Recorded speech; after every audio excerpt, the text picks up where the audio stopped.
Angkatan 11 Kabupaten Banyumas. Pada hari ini kami berkesempatan untuk melakukan wawancara terkait dengan pengambilan keputusan yang ada di sekolah. Pada hari ini narasumber kita adalah Ibu Dian Maharani yang merupakan beliau adalah kepala sekolah dari SD Negeri 3 Gandatapang. Selamat siang Ibu Dian. Selamat siang Pak. Bagaimana kabarnya hari ini Ibu Dian? Alhamdulillah sehat. Untuk kesehariannya Ibu Dian di sini lancar Ibu Dian ya? Alhamdulillah lancar Pak. Relatif lancar Pak. Bu Dian Nun Sewu ini saya mengganggu waktunya sebentar Ibu Dian. Ini terkait dengan beberapa tugas dari ini. Kami akan menanyakan beberapa pertanyaan terkait pengambilan keputusan di sekolah Ibu.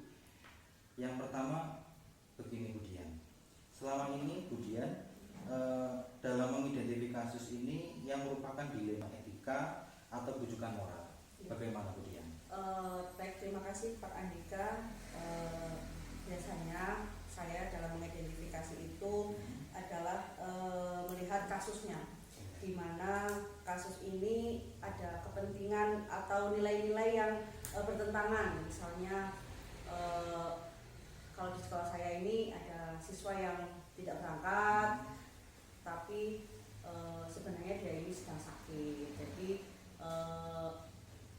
tapi secara secara ini tidak berangkat itu salah dipakai. Tetapi karena alasannya ini sedang sakit, sehingga kita perlu melihat alasan dan latar belakang dari siswa ini atau permasalahan ini, sumber masalahnya ini apa begitu. Mencari sumber masalahnya. Betul sekali. Tersebut. Yeah. Terus kemudian bagaimana Bu Dian dalam menjalankan pengambilan keputusan di sekolah Ibu, kemudian terutama pada kasus-kasus di mana ada dua kepentingan Ibu, ada dua kepentingan yang sama-sama benar dan yang sama-sama mengandung nilai kebajikan, bagaimana Ibu? Biasanya untuk mengambil keputusan itu kami diskusikan nih Pak. Pertama kami sebelum didiskusikan itu kami identifikasi dulu masalahnya, kemudian kita cari akar permasalahan, kemudian dampaknya juga dari dua sisi tersebut. Kemudian setelah itu kita diskusikan dengan beberapa rekan, kemudian setelah itu kita baru bisa memutuskan keputusan yang bisa memfasilitasi kedua sisi tersebut. Begitu. Berarti dimusyawarahkan dalam rapat sekolah. Diskusi. Kemudian apa saja Bu langkah-langkah atau prosedur yang biasanya Ibu lakukan selama ini untuk kasus-kasus tersebut? Biasanya kami mengumpulkan informasi dulu, informasi dari permasalahan itu dari berbagai sisi, dari berbagai sumber. Kemudian kami kumpulkan informasinya, kemudian kami cari tahu permasalahannya, kemudian kami diskusikan dengan tim. Kemudian tim ini bisa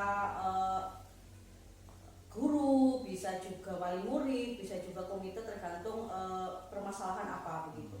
Setelah didiskusikan, kita baru memikirkan atau dampak dari permasalahan tersebut, sehingga keputusan bisa diambil setelah kita benar-benar mereview permasalahan dan melihat dampak dari keputusan yang mungkin akan kita ambil. Gitu. Jadi ada tim tersendiri ya. Betul. Untuk itu ya. Nah, kemudian apakah hal-hal apa saja yang selama ini Ibu anggap efektif dalam pengambilan keputusan pada kasus-kasus dilema etika itu? Hal-hal yang cukup efektif itu yang pertama adalah dalam proses pengidentifikasi masalah. Itu benar, kita harus benar-benar jeli dalam melihat permasalahan dari berbagai sisi Pak.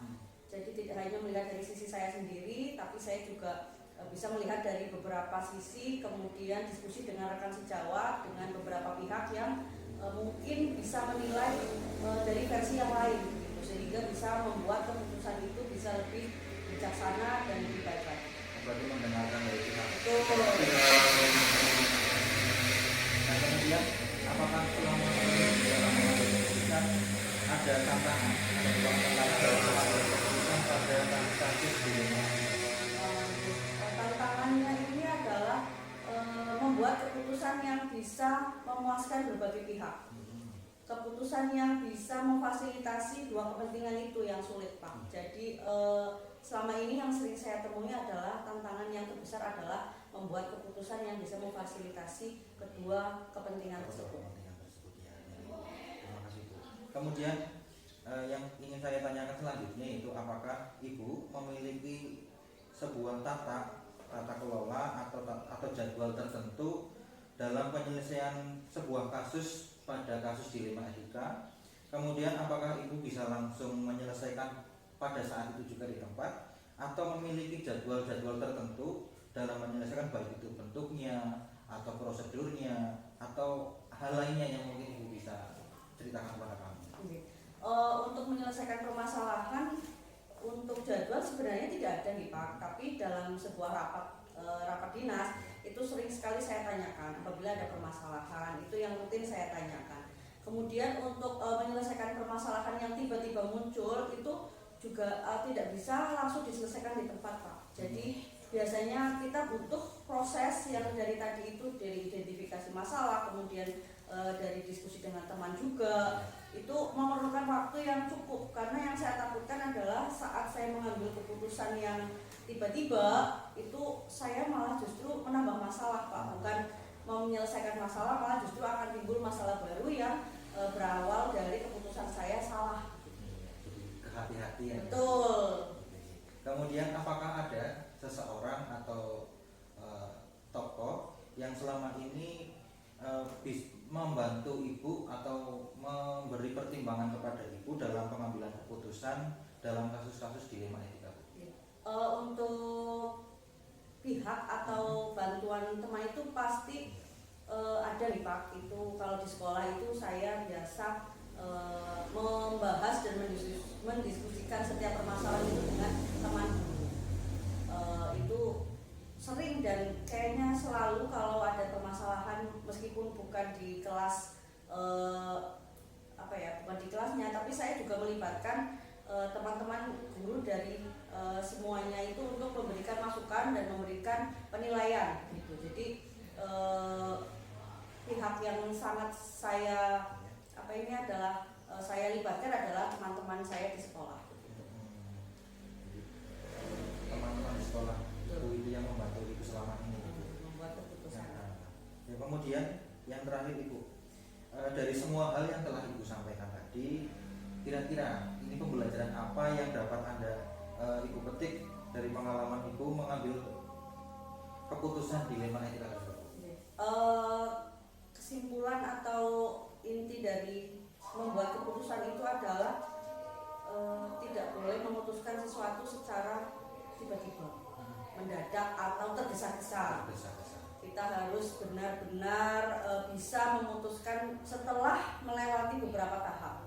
Jangan sampai keputusan yang kita buat malah menimbulkan permasalahan baru. Kemudian kolaborasi dengan teman, dengan berbagai pihak juga bisa meminimalisir kesalahan dalam membuat keputusan, karena dengan mendengarkan pendapat atau penilaian dari teman yang lain itu bisa memberikan kita pandangan yang lain Pak. Gitu. Mungkin itu saja Ibu. Saya banyak sekali mendapatkan pengalaman baru dari Ibu melalui wawancara ini. Jadi yang bisa saya tarik kesimpulan itu bahwa kita tidak boleh tergesa-gesa dalam mengambil keputusan. Kita perlu kehati-hatian. Kemudian kita juga perlu memperdalam dulu ini latar belakang atau karakteristik dari masalah ini seperti apa. Kemudian juga kita juga tidak lepas dari teman-teman kita, rekan-rekan kerja kita, bahwa mereka juga bisa membantu kita dalam memutuskan pengambilan keputusan tersebut. Itu saja Ibu, terima kasih sekali atas kesempatan yang telah diberikan kepada kami dalam wawancara ini, dan semoga apa yang telah Ibu berikan